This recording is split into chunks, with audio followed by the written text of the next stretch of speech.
For today's video mga lakasera, nandito tayo sa DIY or DIY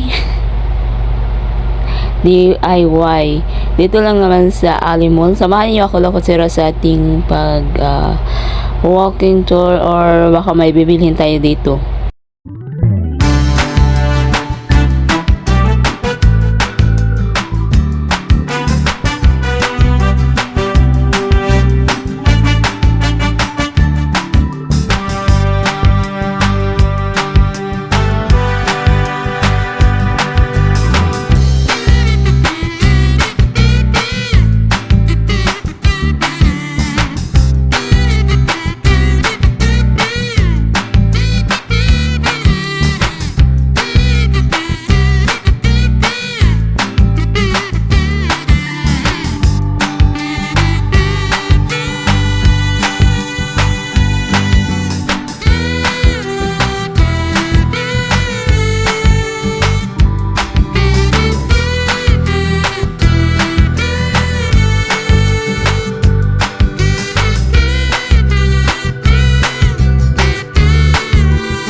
So, ayan mga lakasera, iniikot natin ang store. So, galing pala tayo ng work and then dumaan lang tayo dito sa may Ali Mall.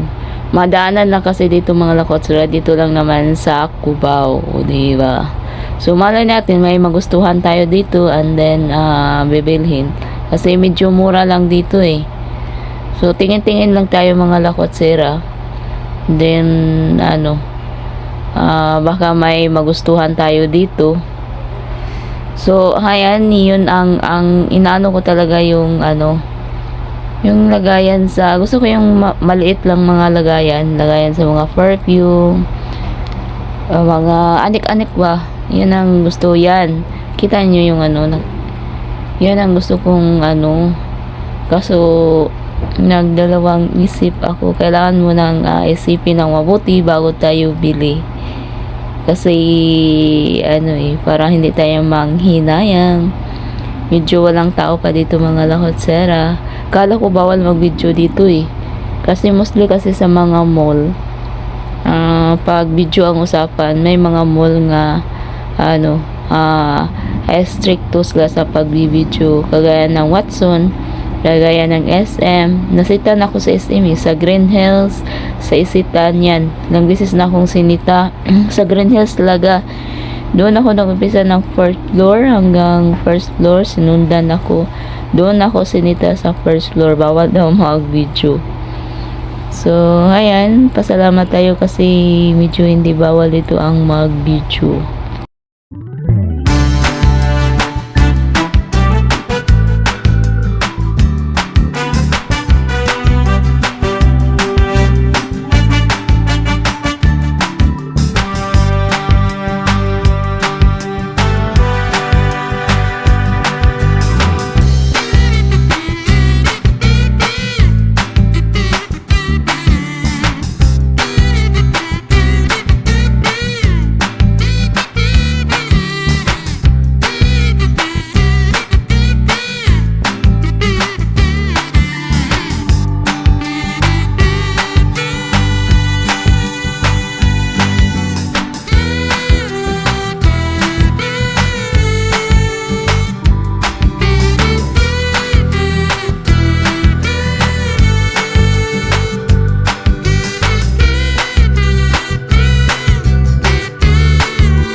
So, ayun mga lakotsira, halos buong store natin na ikot. So, madaming pagpilian dito kasi nandito lahat lalo na sa mga accessories sa bahay, mga gamit, nandito lahat mga lakotsira. And then medyo mura pa dito kasi DIY nga eh. So first time tayong makapasok dito sa Ali Mall. Sa Ali Mall kasi ito eh. And then napadaan lang tayo dito kasi may kunting oras pa tayo kasi 4 o'clock ang close ng tinatrabuhan ko. Pero hindi naman araw-araw, lang, salitan lang ako dito sa Cubao. So, ibang araw naman doon naman sa Santa Misa, and then, sa ibang araw dito sa Cubao. O, diba? Makapamasyal pa tayo. So, kaya nga, yung budget na naman ang problema. So, kailangan nating mag-walking tour lang naman. So, madami akong nadaanan ditong mga mall. Maraming mga mall dito sa Cubao. Sa Gateway Mall, SM, Ali Mall, basta madaming anuhan dito. So wala namang problemang mag window shopping lang tayo dito.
So hanggang dito na lang mga lakwatsera. Thank you for watching. Ito po yung naglilingkod. Lakwatserang kabilaw noon. Walang inaatrasan.